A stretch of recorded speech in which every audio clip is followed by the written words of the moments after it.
సహచర టీవీ ప్రేక్షకులు నమస్కారాలు. ప్రధానంగా ప్రభుత్వానికి కానీ బయట సమాజానికి కానీ కనబడేటటువంటి విషయం ఏమిటంటే ఉపాధ్యాయుల సమస్యలను సంఘ నాయకులే క్రియేట్ చేస్తూ ఉంటారు, ప్రభుత్వానికి తలనొప్పిగా వ్యవహరిస్తూ ఉంటారు అనేటువంటిది ఒక ప్రధానంగా అందరిలో మెదిలేటటువంటి అంశం. కానీ వాస్తవానికి అది వాస్తవ విరుద్ధమైనటువంటి విషయం. దాన్నే మనం చూడాలని అనుకున్నప్పుడు మనం హైదరాబాదు రాష్ట్రంగా నిజాం పరిపాలన కొనసాగేటప్పుడు తెలంగాణలో ఉన్నటువంటి పాఠశాలలన్నీ ప్రభుత్వ యాజమాన్యంలోనే కొనసాగేటటువంటి. ఎప్పుడైతే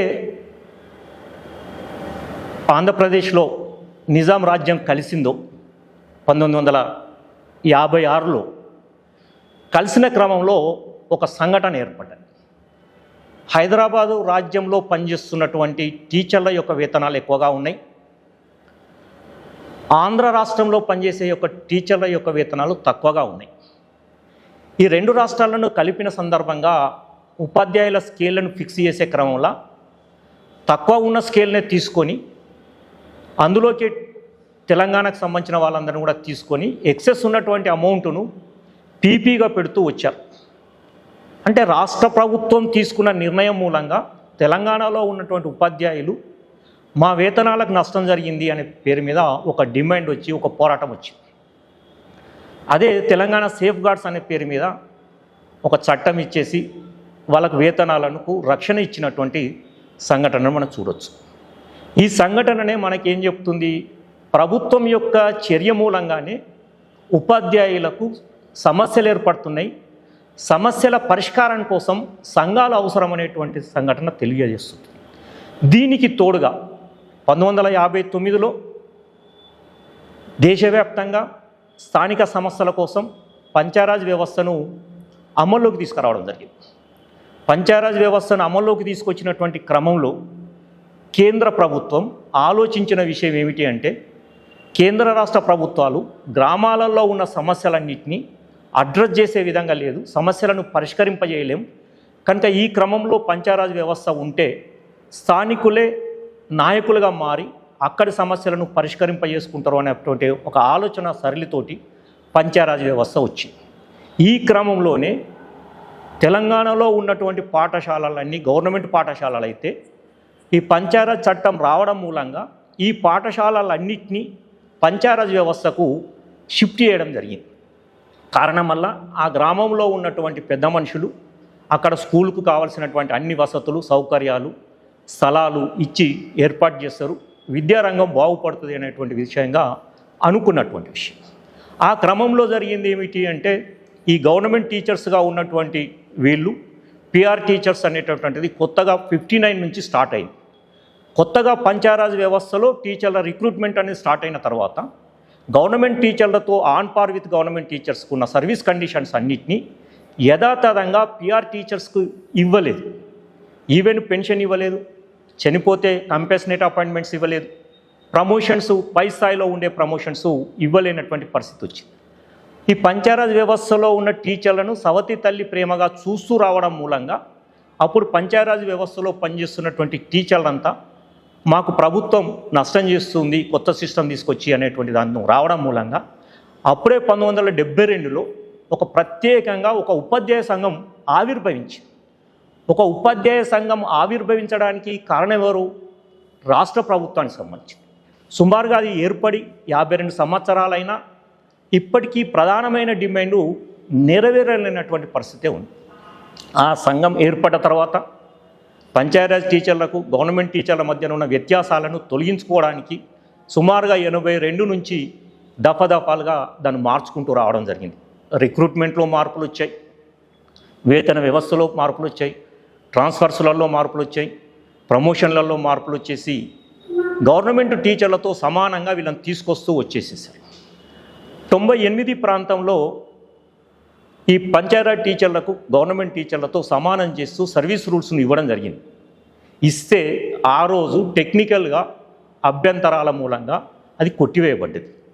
టెక్నికల్గా వచ్చిన అభ్యంతరాలు ఏమిటి అంటే, తెలంగాణ ఉద్యమం మూలంగా లేదా ఆంధ్రాలో వచ్చిన ఆంధ్ర ఉద్యమం మూలంగా 1975లో వచ్చిన లోకల్ క్యాడరేషన్, అంటే రాష్ట్ర ప్రభుత్వ ఆధీనంలో ఉన్నటువంటి డిపార్ట్మెంట్లు ఏవి, ఆ డిపార్ట్మెంట్లలో ఉన్న ఉద్యోగాలు ఏవి, ఆ ఉద్యోగాలలో పనిచేయడానికి ఉన్నటువంటి ఉద్యోగులకు సంబంధించినటువంటి స్థాయి ఏమిటి, వాళ్ళకు సంబంధించిన స్థానికత ఏమిటి, ఎవరు స్థానికులకు ఎంత ఇవ్వాలి, స్థానికేతరులకు ఎంత ఇవ్వాలి అనేటువంటి దానికి సంబంధించినటువంటి లోకల్ క్యాడరేషన్ అనేది 1975లో వచ్చింది.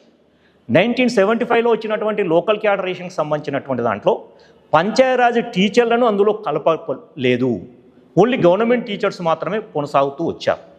కనుక గవర్నమెంట్ టీచర్లు లోకల్ క్యాడర్లో ఉన్నారు, పంచాయతీరాజ్ టీచర్లు లోకల్ క్యాడర్లో లేరు అనేటువంటి అభ్యంతరంతో కోర్టులు దాన్ని కొట్టివేస్తూ వచ్చాయి. ప్రధానంగా 2015లో సుప్రీంకోర్టు పంచాయతీరాజ్ టీచర్లకు గవర్నమెంట్ టీచర్లకు సంబంధించిన దాంట్లో ఎలాంటి వ్యత్యాసం లేదు, క్వాలిఫికేషన్లు కానీ, రిక్రూట్మెంట్ కానీ, ట్రాన్స్ఫర్ కానీ, ప్రమోషన్కి సంబంధించింది కానీ, చదువు చెప్పేటటువంటి దాంట్లో ఎందులో లేదు, వీళ్ళిద్దరికి కూడా డిఓనే హెడ్గా ఉండి వ్యవహరిస్తుండే కనుక ఎలాంటి అభ్యంతరాలు లేవు కనుక వీళ్ళను కూడా లోకల్ క్యాడరేషన్ చేయడానికి రాష్ట్ర ప్రభుత్వం చర్యలు తీసుకోవాలని ఒక సలహా ఇచ్చింది. ఈ సలహా ప్రకారం వచ్చిన తర్వాత మన రాష్ట్ర ప్రభుత్వం కేంద్ర ప్రభుత్వానికి హోమ్ మినిస్ట్రీకి పంపడం, హోమ్ మినిస్ట్రీ నుంచి రాష్ట్రపతికి వెళ్ళడం, రాష్ట్రపతి నుంచి ఉత్తర్వులు వచ్చాయి కానీ అందులో ఒక చిన్నపాటి టెక్నికల్గా రాష్ట్రపతి తన పరిధిలో లేనటువంటి ఒక అంశాన్ని జోడించడం మూలంగా ఏమిటి అది అంటే, లోకల్ క్యాడర్ చేస్తున్నాం పంచాయతీరాజ్ టీచర్లను పెట్టేస్తే సరిపోయేదానికి వీళ్ళను కూడా ఉమ్మడి సర్వీస్ రూల్స్ ఇవ్వండి అని ఒక అదనపు వాక్యం ఏదైతే ఉందో అది అనవసరంగా వచ్చింది. దీన్ని తర్వాత మన రాష్ట్ర ప్రభుత్వంకు వచ్చి దీన్ని అమలు చేస్తామనే వరకల్లా గవర్నమెంట్ టీచర్సు టెక్నికల్ ఆబ్జెక్షన్ పెట్టుకొని హైకోర్టుకి వెళ్ళడం జరిగింది. ఆ హైకోర్టుకి వెళ్తే 2018లో ఈ టెక్నికల్ రాష్ట్రపతికి లోకల్ క్యాడర్ చేయడానికి హక్కు ఉంది కానీ ఈ సర్వీస్ రూల్స్ను ఫ్రేమ్ చేసే హక్కు ఆయనకు లేదనే టెక్నికల్ అబ్జెక్షన్ తోటి కొట్టివేయబడ్డాయి. అంటే రీసెంట్లీ మనకు పోయిన రాష్ట్ర ప్రభుత్వం 10 జిల్లాలను 33 జిల్లాలుగా వర్గీకరిస్తున్నటువంటి క్రమంలో ఆ జిల్లాల పరిధులకు సంబంధించి రాష్ట్ర ప్రభుత్వంలో ఉన్న డిపార్ట్మెంట్లకు సంబంధించి కొత్త లోకల్ క్యాడరేషన్ తెచ్చుకోవాల్సినటువంటి అవసరం ఏర్పడ్డది. ఆ క్రమంలోనే 2018లో లోకల్ క్యాడరేషన్ ప్రెసిడెన్షియల్ ఆర్డర్ పిఆర్ 2018 అనే పేరు మీద మనం చెప్తుంటాం. అట్లా 2018 వచ్చినటువంటి ఆర్డర్లో పంచాయతీరాజ్లో పనిచేస్తున్న టీచర్లను లోకల్ క్యాడర్ చేస్తూ ఇవ్వడం జరిగింది. ఆ గజెట్ వచ్చిన తర్వాత దానికి అనుగుణంగా రాష్ట్ర ప్రభుత్వం పిఆర్ టీచర్లను అందులో గవర్నమెంట్ టీచర్లుగా పరిగణిస్తున్నామని దానికి సపోర్టింగ్గా 2 జీవోలు కూడా ఇవ్వడం జరిగింది. అంటే హైకోర్టు చెప్పిన సుప్రీంకోర్టు చెప్పిన డైరెక్షన్ల ప్రకారంగా ఇవాళ ఇద్దరిని కంబైన్ చేసి సర్వీస్ రూల్స్ ఇచ్చి పై ప్రమోషన్లు అంటే జేఎల్స్ కానీ, ఎంఈఓలు కానీ, డిప్యూటీ ఎడ్యుకేషనల్ ఆఫీసర్ కానీ, గజెటెడ్ ఇన్స్పెక్టర్ ఆఫ్ స్కూల్స్కి సంబంధించినటువంటి ప్రమోషన్లు ఇచ్చేటటువంటి అన్నీ ఉన్నది. కనుక ఈరోజు ఈ రాష్ట్ర ప్రభుత్వం ఆ పని చేయాల్సినటువంటి అవసరం ఉంది. అంటే ఈ మొత్తం ఉద్యమానికి లేదా ఈ సమస్య పట్ల తిరగడానికి గల కారణం ఎవరో అని చూస్తే రాష్ట్ర ప్రభుత్వం తీసుకున్నటువంటి నిర్ణయాలు కనుకనే రాష్ట్ర ప్రభుత్వం యొక్క నిర్ణయాల మీద ఆధారపడి ఉపాధ్యాయులకు సమస్యలు ఏర్పడతాయి. ఆ సమస్యల మూలంగానే సంఘాలు వస్తాయి, సంఘాలు ప్రాతినిధ్యం చేసి సమస్యలను పరిష్కరింపచేసుకుంటూ వస్తాయి. కనుక 52 సంవత్సరాల తర్వాత కూడా ఇప్పటికీ ఆ సమస్య ఉంది. మీ ద్వారా రాష్ట్ర ప్రభుత్వానికి కోరేది ఉమ్మడి సర్వీస్ రూల్స్కు తయారు చేయడానికి ఎలాంటి ఆటంకాలు లేవు కనుక ఆ దిశగా వెళ్ళొచ్చు. ఇది 2వ అంశం. 3వ అంశం, ఎన్టీ రామారావు అధికారంలోకి వచ్చిన వెంటనే విద్యారంగంలో ప్రాథమిక విద్యలో స్పెషల్ టీచర్ల రిక్రూట్మెంట్ అని తీసుకొచ్చాడు. అంటే వాస్తవానికి ఆయన టీచర్ల రిక్రూట్మెంట్ పెంచాలి అని అనుకొని ఉంటే రెగ్యులర్ పోస్టులను శాంక్షన్ చేసి ఇవ్వాల్సింది పోయి ఒక కన్సాలిడేట్ పే పైన 398 రూపాయల పే పైన రిక్రూట్మెంట్ చేసేస్తే అందులో 3 రకాల టీచర్స్ వచ్చారు. ఎస్జిటీలు వచ్చారు, లాంగ్వేజ్ పండిట్స్ వచ్చారు, పీఈటీలు వచ్చారు. వీళ్ళందరూ వచ్చినటువంటి వాళ్ళని తీసుకున్నాడు, పని చేయించుకుంటూ వస్తుంటే వీళ్ళు రెగ్యులర్ టీచర్స్గా ఎప్పుడు అప్గ్రేడ్ కావాలి లేదా రెగ్యులర్ టీచర్స్గా ఎప్పుడు విలీనం కావాలి అంటే రెగ్యులర్ వేకెన్సీస్ ఏర్పడతాయి. అంటే టీచర్ ప్రమోషన్ మీదనైనా పోవాలి, రిటైర్డ్ అయినా కావాలి, లేదా ఇతర కారణాల చేత వెకెట్ అయితే అప్పుడు వెకెన్సీలు అయినా కొద్దీ ఈ టీచర్లను అందులో తీసుకుంటూ రావడం అంటూ జరుగుతూ వచ్చేసారు. ఇందులో ఎస్జిటీలకు కొంచెం తొందరగా వచ్చినప్పటికీ లాంగ్వేజ్ పండిట్స్కు పీఈటీలకు ఆ వేకెన్సీలు రానటువంటి పరిస్థితి వచ్చింది. ఈ కొత్తగా నిర్దిష్టమైన వేతన వ్యవస్థ పైన పనిచేస్తూ ఎలాంటి ప్రమోషన్స్ లేకుండా స్కేల్ లేకుండా పనిచేయడం అనేది వచ్చినప్పుడు స్పెషల్ టీచర్లకు సంబంధించిన ఒక పెద్ద మూమెంట్ వచ్చింది. ఆ రోజుల్లో గాలి ముద్దు కృష్ణమనాయుడు సమావేశానికి వస్తే అతన్ని కొట్టేంత పనిచేసినటువంటి మూమెంట్ కూడా జరిగింది. కనుక ఇది మూడవ సంబంధించినటువంటి విషయం. అంటే రాష్ట్ర ప్రభుత్వం తీసుకునే నిర్ణయాల మూలంగా సమస్యలు, సంఘాలు, పోరాటాలు ఉంటాయి. ఇది మూడవ రంగం సంబంధించినటువంటి విషయం. ఇక నాలుగవ రకానికి సంబంధించినటువంటి విషయానికే వస్తే కేంద్ర ప్రభుత్వం ఇటీవల కాలంలో సుమారుగా ఇటీవల కాలంలో అంటే 2004లో కొత్త పెన్షన్ విధానం అని తీసుకొచ్చింది. న్యూ పెన్షన్ స్కీమ్ అని తీసుకొచ్చింది. యాక్చువల్లీ కార్పొరేట్ సంస్థలన్నీ ఈ దేశంలో ఉన్న సహజ వనరులన్నింటినీ కొల్లగొట్టుకొని తీసుకుపోయిన తర్వాత ఇంకెక్కడైనా కొల్లగొట్టేటటువంటి అవకాశాలు ఉన్నాయా అనేటువంటి విషయాన్ని పరిశీలించే క్రమంలో ఈ ఉద్యోగులు, ఉపాధ్యాయుల రంగానికి సంబంధించినటువంటి వీళ్ళు పెన్షన్ పొందుతున్నారు. ఆ వచ్చిన పెన్షన్ తోటి హాయిగా జీవిస్తున్నారు. ఈ లైఫ్ స్టైల్ పెరుగుతూ వస్తూ ఉంది. ఇక్కడ కూడా మనం ఏమైనా సంపదను అంటే ఆర్థిక సంపదను కొల్లగొట్టవచ్చు అనేటువంటి విషయాన్ని ఆలోచించి అప్పుడు కొత్త సంబంధించినటువంటి ఏది న్యూ పెన్షన్ స్కీమ్ అనేటువంటి తీసుకొచ్చారు. 2004లో తీసుకొచ్చారు. ఈ 2004లో తీసుకొచ్చిన తర్వాత ఇలా జరిగేది ఏమిటి? నెల నెల ఉద్యోగిలో ఉన్నటువంటి జీతంలో 10% రాష్ట్ర ప్రభుత్వానికి కాంట్రిబ్యూషన్ ఇవ్వాలి. రాష్ట్ర ప్రభుత్వం 10% కాంట్రిబ్యూషన్ ఇచ్చేసి ప్రావిడెంట్ ఫండ్ పేరు మీద దాన్ని పెట్టేసి ఏదో ఒక కార్పొరేట్ సంస్థకు దాన్ని అప్పగించేసేయాలి. అది కార్పొరేట్ సంస్థకు సంబంధించిన వాడు దాన్ని మేనేజ్ చేస్తూ ఉంటాం. అంటే మన దగ్గరికి వెళ్ళి వచ్చిన 10%, ప్రభుత్వం దగ్గరికి వెళ్ళి వచ్చిన 10% డబ్బులు ఎవరి దగ్గరికి పోతున్నాయి? కార్పొరేట్ సంస్థల దగ్గరికి పోతున్నాయి. ఈ పోయినటువంటి క్రమంలో రిటైర్డ్ అయిన తర్వాత ఏం జరుగుతుంది? 60% అక్కడ ఉన్న అమౌంట్లో 60% మాత్రమే రిటర్న్ ఇచ్చేసేసి 40%ను అక్కడ నిల్వబెట్టేసి వాడు పెట్టే షేర్ మార్కెట్లో పెట్టేసేస్తే షేర్ మార్కెట్లో వచ్చేటటువంటి లాభాలను అనుసరించి వీడికి పెన్షన్ వస్తుంటుంది.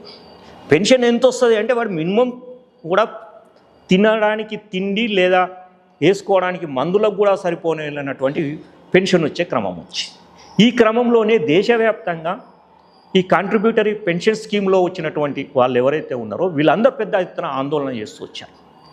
అదే మన్మోహన్ సింగ్ దీన్ని అడాప్ట్ చేసిన క్రమంలో మన్మోహన్ సింగ్ రిజర్వ్ బ్యాంకు గవర్నర్గా పెన్షన్ పొందుతాడు, లేదా వరల్డ్ బ్యాంకు గవర్నర్గా పనిచేసింది పొందుతాడు, లేదా ప్రధానమంత్రిగా పనిచేసినటువంటి పెన్షన్ 3 పెన్షన్లు ఒక మనిషి పొందుతాడు. కానీ 30 ఏళ్ళు పనిచేసినటువంటి సర్వీస్ చేసినటువంటి ఉద్యోగి, ఉపాధ్యాయుడు పెన్షన్ పొందలేనటువంటి సిచ్యువేషన్ వచ్చారు. అందుకొరకు ఇవాళ దేశవ్యాప్తంగా రాష్ట్రంలో పెద్ద ఎత్తున సిపిఎస్ అనేటువంటి ఆర్గనైజేషన్ వచ్చేసి ఆందోళన చేస్తూ వర్క్ వచ్చినటువంటి విషయం ఉంది. ఇక్కడనే ఇంకొక విషయం కూడా ఉంది. ఈ రాష్ట్ర ప్రభుత్వం చేయాల్సిన విషయం ఏంటంటే కేంద్రం ఆఖరికి ఒత్తిడి చేస్తే ఏదో కారణాల చేత 2003లో 2002లో నోటిఫికేషన్ లేచి సెప్టెంబర్ 2004 తర్వాత రిక్రూట్ అయినటువంటి వాళ్లకు ఇచ్చినటువంటి రిక్రూట్మెంట్ ఇస్తే అటువంటి వాళ్ళందరినీ కూడా పాత పెన్షన్ స్కీమ్లోకి తీసుకోవచ్చని సెంట్రల్ గవర్నమెంట్ అంగీకారం చేసింది. సెంట్రల్ గవర్నమెంట్ అంగీకరించినటువంటి విషయాన్ని మన రాష్ట్ర ప్రభుత్వం అమలు చేయాల్సినటువంటి పరిస్థితి ఉంది. ఇది కూడా చేయలేనటువంటిది ఉంది. ఇవాళ రాష్ట్రంలో ఉన్నటువంటి సిపిఎస్కు సంబంధించినటువంటి ఉద్యోగులంతా పెద్ద ఎత్తున ఉద్యమం చేసి వర్కౌట్ చేస్తారు. కనుక కేంద్ర రాష్ట్ర ప్రభుత్వ యొక్క విధానాల మూలంగానే ఉద్యోగులు, ఉపాధ్యాయులు ఉద్యమంలోకి వస్తున్నటువంటి సందర్భాన్ని మనం చూడొచ్చు. కనుక ఇది ఒక 4వ అంశానికి సంబంధించినటువంటి విషయం. ఈరోజు కేంద్ర ప్రభుత్వం, రాష్ట్ర ప్రభుత్వం తమ డబ్బులను, ప్రభుత్వం డబ్బులు, ఉద్యోగుల డబ్బులు అప్పనంగా కార్పొరేట్ సంస్థలకు అప్పగించి దాన్ని పెంచి పోషించడం కన్నా తన దగ్గరనే ఉంచుకొని ఆ డబ్బులతోటే పెన్షన్, పాత పెన్షన్ స్కీమ్ లాగా ఇస్తే రిటైర్డ్ అయినటువంటి తర్వాత ఇప్పటి వరకు రిటైర్డ్ అవుతున్నటువంటి వాళ్ళు, ఓల్డ్ పెన్షన్ స్కీమ్లో ఉన్నటువంటి వాళ్ళు లైఫ్ స్పాన్ పెరిగి చాలా రోజులు జీవిస్తున్నటువంటిది ఉంది. ఒకవేళ ఇది కొనసాగి సెంట్రల్ గవర్నమెంట్ అనుకున్న పద్ధతిలో కొనసాగితే పెన్షనర్స్ 2004లో అపాయింట్ అయ్యి రిటైర్డ్ అయ్యి కొత్త పెన్షన్ తీసుకునేటటువంటి వాళ్ళు ఎక్కువ కాలం బతికేటటువంటి అవకాశాలు అయితే లేవు. కనుక రాష్ట్ర ప్రభుత్వం, కేంద్ర ప్రభుత్వం ఆ విషయాన్ని ఆలోచించి చేయాల్సినటువంటి విషయం ఉంది. ఇది 4వ అంశం. ఐదవ అంశం 2018లో వచ్చిన ప్రెసిడెన్షియల్ ఆర్డర్ ప్రకారంగా ఏ జిల్లాలలో ఎంతమంది ఉద్యోగులు ఉన్నారు, ఉపాధ్యాయులు ఉన్నారు, ఏ డిపార్ట్మెంట్లు ఎంతెంత ఉన్నారు లెక్కలు చూపించండి అని రాష్ట్ర ప్రభుత్వాన్ని అడిగింది సెంటర్. కానీ వీళ్ళు ఏం చేశారు, మన రాష్ట్రంలో ఉన్నటువంటి జిల్లాలలో ప్రతి జిల్లా ఒక కార్నర్ ఏరియా వెరీ బ్యాక్వర్డ్నెస్గా ఉండేటటువంటి జిల్లా. అటువంటి బ్యాక్వర్డ్నెస్ ఉన్నటువంటి జిల్లాలలో జరిగేటటువంటి ఘటనలు ఏంటంటే ఉద్యోగులు కానీ ఉపాధ్యాయులు కానీ అక్కడ పనిచేసే వాళ్ళ సంఖ్య తక్కువ ఉంటుంది. ఇక్కడ ఏం చేసిర్రు, ఈ రాష్ట్ర ప్రభుత్వం ఉన్న సంఖ్య అన్నింటినీ ఎన్ని వేకెన్సీలు ఉన్నాయనేటువంటి దాన్ని డిసైడ్ చేసి ఆ వేకెన్సీలు అన్నింటినీ ఆ జిల్లాలో ఉమ్మడి జిల్లాలో ఉన్న జిల్లాలన్నిటికీ పంపిణీ చేసి ఈ ఉద్యోగులందరినీ తమ స్థానికతను పరిగణలోకి తీసుకోకుండా అంతటికీ స్కాటరింగ్ చేసినటువంటి విషయం. అంటే తెలంగాణ ఉద్యమం వచ్చిందే స్థానికత విషయం, స్థానికులకు ఉద్యోగాలు అనేటువంటి విషయం. ఆ మెయిన్ కాజును పక్కకు పెట్టేసేసి పోయిన గవర్నమెంటు రాష్ట్ర ప్రభుత్వం పెద్ద ఎత్తున 317 అమలు చేయడం వల్ల వేల సంఖ్యలో ఉపాధ్యాయులు, వేల సంఖ్యలో ఉద్యోగస్తులు తమ నేటివిటీని కోల్పోయి మారుమూల ప్రాంతాలకు వెళ్ళిపోయే పరిస్థితి వచ్చింది.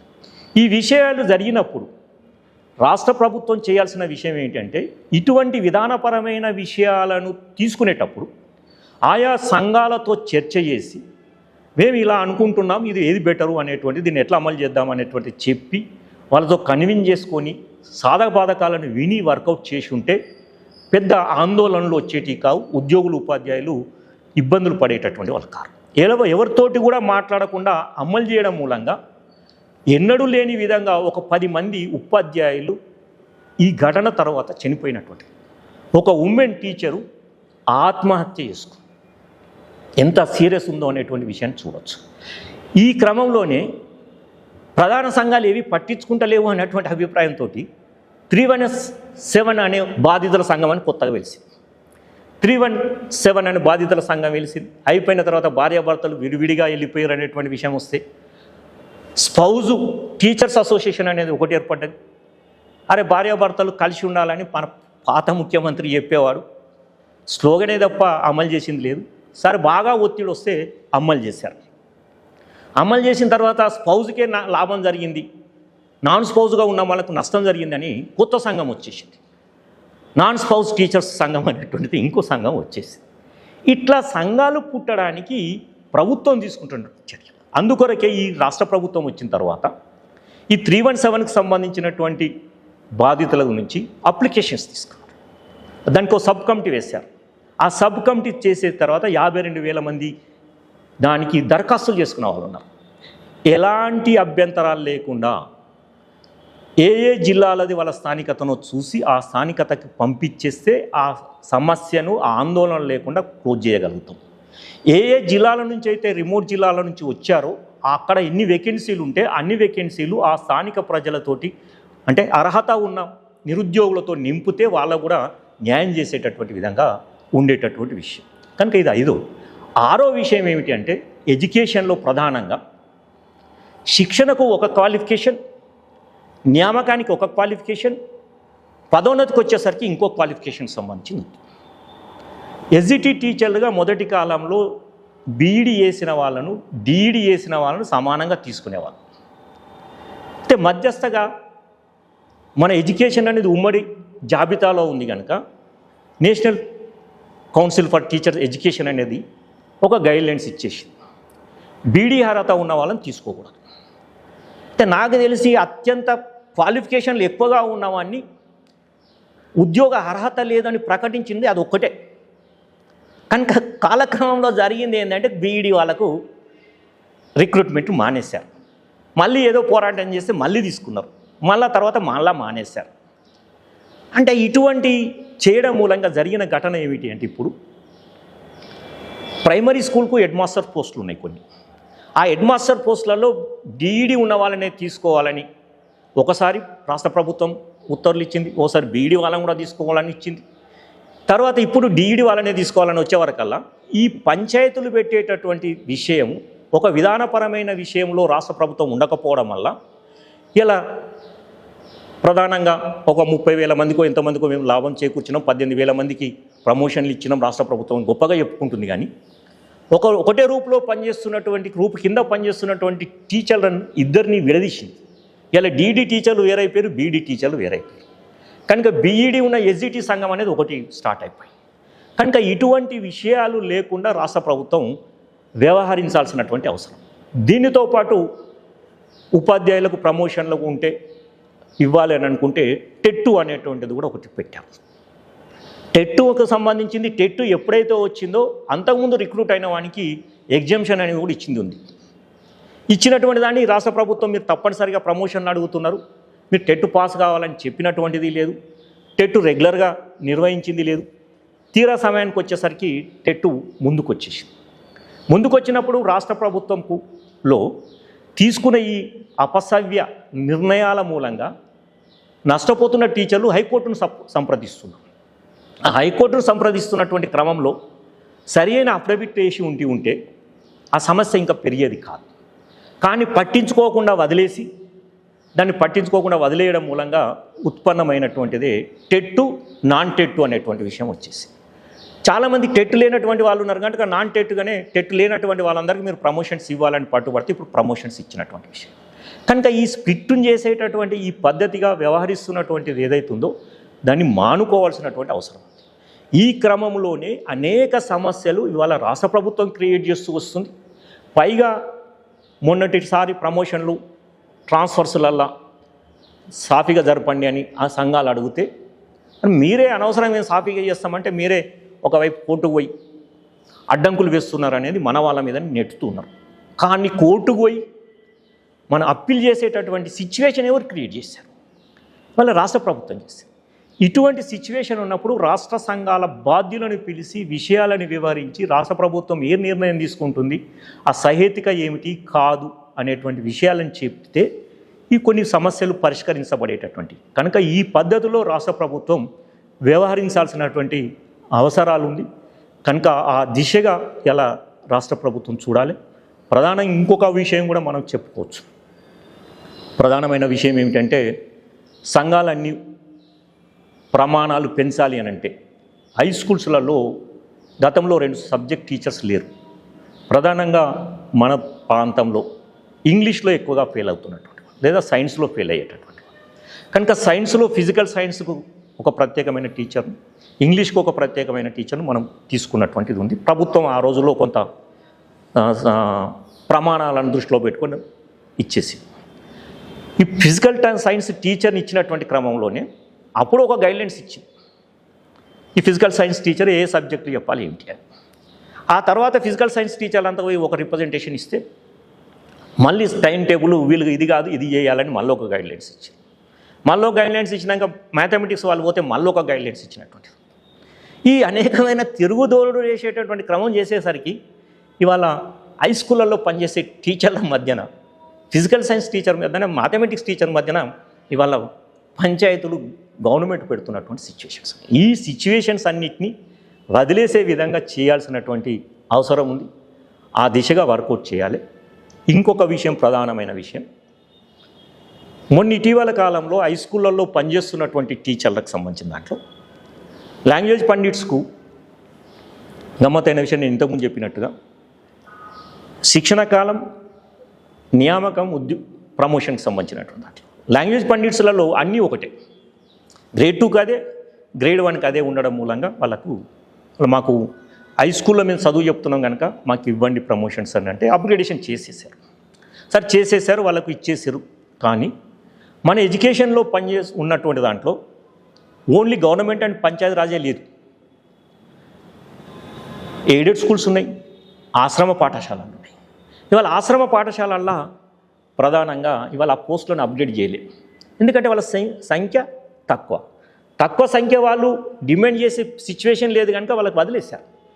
అంటే ఇలా రాష్ట్ర ప్రభుత్వానికి సమగ్ర ఆలోచన లేదు అనేటువంటి విషయానికి మనం చెప్పుకోవాల్సిన విషయం. దీంతోపాటు ఆశ్రమ పాఠశాలకు సంబంధించినటువంటి టీచర్లు 1975లోనే లోకల్ క్యాడర్ అయింది. వాళ్ళు కూడా గవర్నమెంట్ టీచర్లతో సమానం. కానీ ఆ ట్రైబల్ వెల్ఫేర్కి సంబంధించిన డిపార్ట్మెంట్లో, ఐటీడీఏకి సంబంధించిన డిపార్ట్మెంట్లో నాన్ టీచింగ్ స్టాఫ్కు ప్రమోషన్ ఛానల్ ఉంది, కానీ టీచర్స్కు ప్రమోషన్ ఛానల్ లేదు. ఇది ఎంత దుర్మార్గమైనటువంటి విషయానికి సంబంధించింది. కనుక ప్రభుత్వం మొత్తాన్ని విషయాలను అన్ని డిపార్ట్మెంట్లో ఏ ఏ రంగాలలో అంటే రెసిడెన్షియల్స్ అన్నీ కానీ, ఎయిడెడ్ అని కానీ, కేజీవీపీలు కానీ, మోడల్ స్కూల్స్ కానీ, లేదా ఆశ్రమ పాఠశాలలు, గవర్నమెంటు పిఆర్ అనేటువంటి దాంట్లో నడుపుతున్నటువంటి దాంట్లో అన్నిటినీ సమగ్రంగా చూసి వర్కౌట్ చేయాల్సినటువంటి అవసరం ఉంది. ఆ దిశగా అడుగులు వేస్తే ఈ కొత్తగా ఉత్పన్నమయ్యే సమస్యలు ఉత్పన్నం కావు. ఆ సమస్యల కోసమే సంఘాలు తిరుగుతున్నాయి అనేటువంటి నెపం కాదు. ఇవాళ సంఘాలు తమ డిమాండ్లను పెట్టడానికి ప్రధాన కారణం రాష్ట్ర ప్రభుత్వం యొక్క అనాలోచిత విధానాల వల్లనే జరుగుతున్నాయి. కనుక ఆ దిశగా రాష్ట్ర ప్రభుత్వం ఆలోచించాలి. ఇవాళ అన్ని సంఘాలు కలిసి ఉమ్మడిగా పోరాటం చేస్తూ తమ డిమాండ్లు కాకుండా అందరి డిమాండ్లను నెరవేర్చే దిశగా అడుగులు వేయాల్సినటువంటి అవసరం ఉంది అని మీ ద్వారా ఉపాధ్యాయులకు ప్రభుత్వానికి విజ్ఞప్తి చేస్తున్నాను.